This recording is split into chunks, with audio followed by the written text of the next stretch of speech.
Hallo julle, ek glo dit gaan goed, ek groet julle in die naam van Jesus. Ek wil 'n bietjie met julle praat oor 'n ding wat na my hart is en nogal 'n groot probleem is vandag. Jy weet as jy op sosiale media kyk, op TikTok, Facebook en ons almal is daarop. Party van ons kan sê ek is nie daarop nie, maar jy is daarop. En dis maar deel van ons lewe, dis maar deel van ons bestaan en dis ons deesdae maar ons nuus kry en weer uitslae kry en weet wat het om ons in ons gebeur, in ons omgewing gebeur. So, dit laat my dink en ek kyk altyd na die comments wat mense op posts sit. Jy weet, die sê goed wat mense op sit. Party lag jy lekker voor en is met goeie bedoelings gedoen. Maar dis jammer dat dit gebeur dat Christene, ander Christene, uithaal op sosiale media vlakke soos Facebook en TikTok en daai klas van goed. Jy weet, as jy gaan kyk na Johannes 8, dan kom hulle, dan sê hulle in Johannes 8, vanaf vers 3 sê hulle, die skrifgeleerdes en die fariseërs bring toe 'n vrou wat op oorspel betrap is en laat haar in die middel van die kring mense staan. Hulle het vir hom gesê, meneer, hierdie vrou is op heterdaad betrap waar sy oorspel gepleeg het. Moses het ons in die wet beveel om sulke vrouens te stenig, maar wat sê u? So hulle praat hier so met Jesus en hulle wil vir Jesus vra, wat moet hulle nou met hierdie vrou doen? Moet hulle haar nou stenig volgens die wet van Moses? Nou onthou, hier was die wet van Moses nog in plek gewees. Die 10 gebooie en al die wette wat daar gesit is van, jy mag nie katoen en ander klere meng nie, jy mag nie vleis en melk of suiwelprodukte saam in een bord hê nie, al daai klas, dit was nog hierso, was dit nog in plek gewees, hier was voor Jesus gekruisig en opgestaan het. Vers 6 sê hy, dit het hulle gevra om uit te lok, sodat hulle iets kon kry waarvoor hulle hom kon aankla. Maar Jesus het gebuk en met sy vinger op die grond geskrywe. Nou, God se woord sê nêrens vir ons wat het God daar geskryf nie. Niemand weet wat dit was nie. Toe hulle aanhou om te vra, het hy regop gekom en vir hulle gesê, laat die een van julle wat 'n skoon gewete het, eers die klip op haar gooi. So ons moet begin op 'n punt kom en ons moet onsself vra, is ek 'n Christen of is ek 'n kind van God? Dis baie maklik om vandag 'n Christen te wees, maar dit is moeilik om 'n kind van God te wees. Jy sien die verskil kom in met 'n Christen, kan God se woord manipuleer soos wat hy dit wil hê. Hy kan teen mense optree soos wat hy dit wil hê, en mense moet dit net aanvaar. Daar is 'n gesegde of 'n sêding wat mense ontwikkel het, wat gesê het, offense is not given, it's taken. Maar ek wil vir jou sê, dit is glad nie so nie. Daar is mense buitekant wat glad nie meer in God se woord of God glo nie, as gevolg van ander Christene wat hulle te nagekom het. Jesus het hier die geleentheid gehad om die geluk en voorstand te kry by die fariseërs, deur saam te stem en te sê goed stenig haar.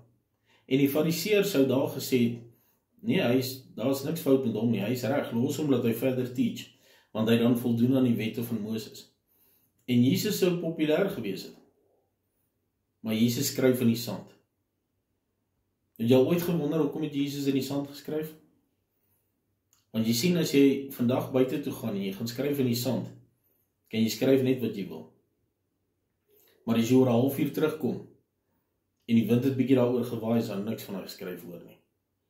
En net so het Jesus op baie stadium daar in die sand geskryf, met die wete van, weet jy wat, as hy opkyk, het die wind, hierdie sand, hierdie geskryf weggewaai. En net so ook, hierdie vrou, wat so gesondig het, so het die wind, Jesus se wind en Jesus se genade, haar sonde weggewaai. So, toe hulle hoor wat hy sê, het hulle een vir een begin wegloop, die familiehoofde eerste. Jesus is alleen agtergelaat, saam met die vrou, daar in die middel van die kring mense. Toe het hy regop gekom en vir haar gesê, mevrou, waar is hulle? het nie een van hulle die oordeel oor jou voltrek nie. Niemand nie, Here, sê sy. Toe sê Jesus, ek doen dit ook nie. Gaan maar en moet van nou af nie meer sonde doen nie. Nou Jesus het die volste reg hier gehad, die volste reg, om vir haar te sê, dit wat jy gedoen het is verkeerd, jy gaan gestenig word, volgens die wet wat my vader uitgelê het, vir Moses, die wet wat jy onder bly, en jy moet gestenig word. En Jesus die enigste een wat eintlik kan oordeel, staan hier so en sê vir haar, ek vind niks fout daarmee nie, moet dit net nie weer doen nie, jou sondes is vergewe. Jesus staan hier so en hy vra vir haar, het niemand oorgebly wat jou beskuldig het van hierdie dinge nie. En dan moet jy jouself gaan vra, dink jy daai wat haar beskuldig het van dit wat sy gedoen het? As hulle weggeloop het van Jesus af, het Jesus hulle nog geken in die ewige lewe, in die tyd toe hulle afgesterf het, was hulle nog aan Jesus se kant, was hulle deel van Jesus se koninkryk? Of gaan hulle eendag voor Jesus staan en Jesus gaan vir hulle sê, gaan weg, ek ken jou nie. Nou moet ons ook net gaan kyk na die Bybel wat sê in Markus 3, as 'n koninkryk onderling verdeeld is, kan daar die koninkryk nie bly staan nie. Vers 25, en as 'n huisgesin onderling verdeeld is, sal daar die huisgesin nie kan bly staan nie. As die Satan teen homself in opstand kom en verdeeld is, kan hy nie bly staan nie, maar dit is sy einde. So nou wil ek jou gou vra, dink jy vandag as iemand iets op Facebook post, en hulle post dalk iets omdat hulle nie weet nie, of dalk dit verkeerd verstaan, help jy, help ek, deur sarkasties te wees, of vir die mense te sê, jy weet nie wat jy van praat nie, of hulle te sê, gaan lees die hele Bybel, of kom ons op 'n punt wat ons regtig verstaan waar daai persoon eendag op 'n stadium was, waar ek ook gesit het, en ek ook gewonder het, hoe werk dit, en hoe werk dit, en gedink het, ek verstaan dit, en het ek die stukkie op Facebook gepost, nie om famous te wees nie om die faam daarvan te kry, om bekendstelling te kry nie, maar om dit te deel in blydskap, om te sê, ek dink ek verstaan dit. Dink julle nie bietjie dit 'n tyd geword, en ons op 'n punt kom wat ons gaan besluit, dat weet jy wat, ek help eerder in die koninkryk bou, as wat ek afbreek. In plaas van dat ek die koninkryk verdeel, deur my mening op Facebook, sosiale media, soos TikTok te sê, te sit, en sodat my naam ergens kan uitkom, en die mense weet, wie is ek? Dink julle nie, dit is beter as ons op 'n punt kom en mekaar begin help nie? Die volgende keer wat jy dalk op iemand se post, dalk 'n comment sit, sê dit dalk iets van, jy verstaan dit nie reg nie, kom, ek sê jou gou hoe ek dit sien. Moenie op Facebook in 'n geveg betrokke raak oor wie's reg en wie's nie reg nie. As jy regtig wil weet wat die stuk in die Bybel beteken, hoe dit vertaal moet word, gaan vra die Heilige Gees. Hy is die beste leraar wat daar ooit is. Hy gaan vir jou Bybel uitlê soos wat jy nie kan glo nie. Hy gaan vir jou verborgenhede wys wat jy verbaas gaan wees oor. Maar om mekaar uit te haal, gaan absoluut niks verander nie. Jy weet, Mahatma Gandhi het gesê, as dit nie vir Christene was nie, was almal Christene. Jy sien, hy het nie gesê, as dit nie vir kinders van God was nie, hy het gesê Christene. Jy sien, ons het baie maklik, het ons die baadjie wat ons aantrek, en die identiteit om te sê, ek is 'n Christen. Maar is jy waarlik 'n kind van God? Jy sien, 'n Christen is die tipe mens wat soos die Fariseërs fout vind by almal in die grond intrap, net om bo uit te kom.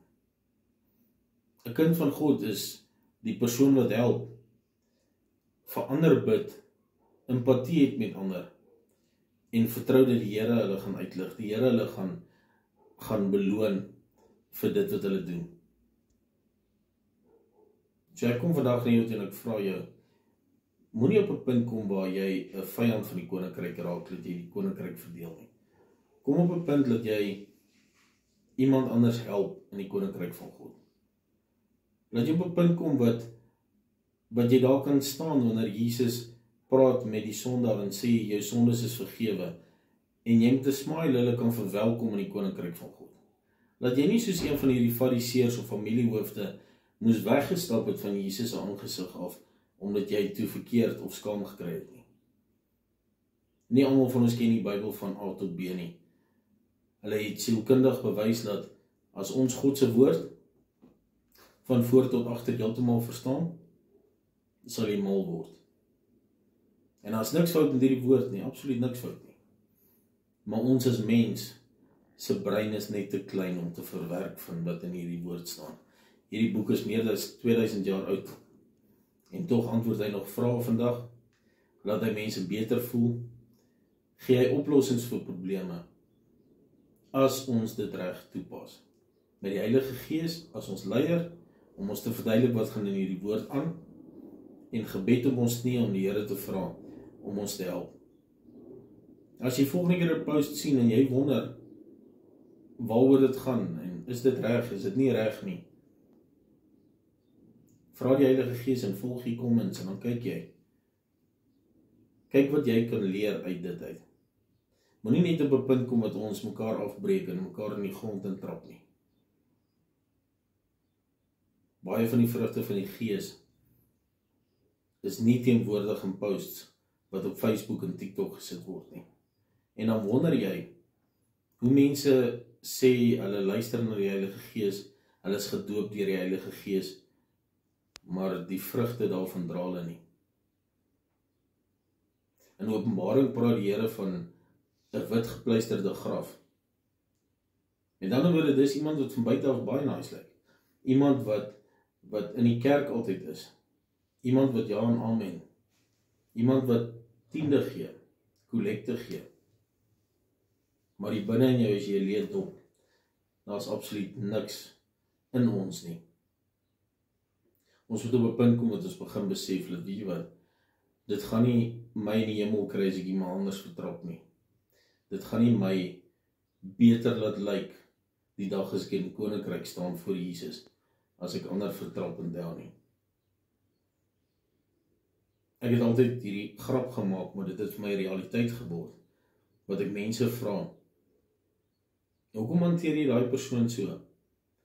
Met Jesus se sin vir humor, bly jy eendag nog in die hemel lands om wat geen dan maak. So bou jy verhouding met mense op aarde, sodat wat jy eendag in die hemel kom, dat die Here vir jou kan sê, goeie getroue, jy het wel gedoen. Dat jy deur God en deur Jesus en die Heilige Gees erken word vir wie jy is, en nie deur mense nie, want geen mens, geen TikTok, geen Facebook, gaan jou in die hemel kry nie. Daar is een wat jou in die hemel gaan kry, en sy naam is Jesus, en dis dit. So ek vra jou vandag mooi, gaan kyk bietjie wat jy sê, gaan kyk bietjie hoe jy reageer, en nie net op TikTok en Facebook en sosiale media nie. Kyk bietjie hoe jy mense hanteer. Ons moet bietjie op 'n punt kom wat ons begin besef, dat weet jy wat, die enigste verskil tussen die persoon wat by die verkeerslig met 'n bordjie staan, en my wat langs hom stop, is God se genade, is niks anders nie. So kom ons kom op daai punt dat ons bietjie na mense kyk, en weet jy wat, dis God se skepping wat daar staan. Dit is baie keer vir my hartseer om te sien dat mense op 'n punt kom dat hulle voel, hulle is beter as ander. Maar almal van ons is deur dieselfde God geskape. Ons het almal 9 maande in die baarmoeder van ons ouers, van ons ma, gespandeer voor die gebore is. Ons almal moes vir dieselfde tydperk skool toe gaan. Maar tog kom maar 'n punt wanneer mense dink hulle is beter as ander, en as mense nie na hulle luister en hulle opinie nie, dan is hulle verkeerd. Ons moet op 'n punt kom wat ons besef, daar is een wat reg is, en dit is Jesus Christus en niemand anders nie. So kom ons kom op 'n punt waar ons mense liefde wys, waar ons empatie vir hulle wys, waar ons simpatiseer met die persoon wat regtig nog nie Jesus se genade ontmoet het nie, nog nie gekry het nie, nog nie verstaan nie. Dan wil ek jou nou gou vra, wanneer laas het jy Jesus se genade uitgedeel vir mense, in plaas van om hulle in die grond in te trap? Wanneer laas het jy net vir iemand net 'n drukkie gegee? Vir iemand net gesmile?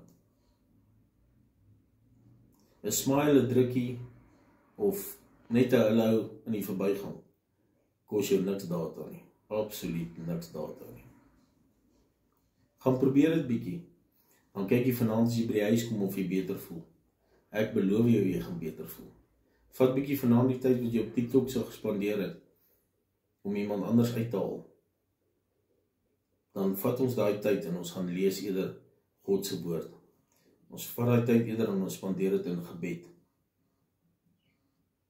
En dan gaan jy sien hoe nader jy aan Jesus leef en hoe beter jy vaar in alles wat jy aanpak. Want dan doen ons die wil van Jesus. En solank as wat ons die wil van Jesus doen, dan sal ons bo uitkom. Dan sal ons deur Jesus geken word. En ons sal wees wat Jesus ons geroep het om te wees. Ek groet julle moet 'n lekker dag en lekker aand verder hê. En ek weet, julle is geseënd, gunsgenote van God. En julle beweeg absoluut in die Here se guns. Dankie julle.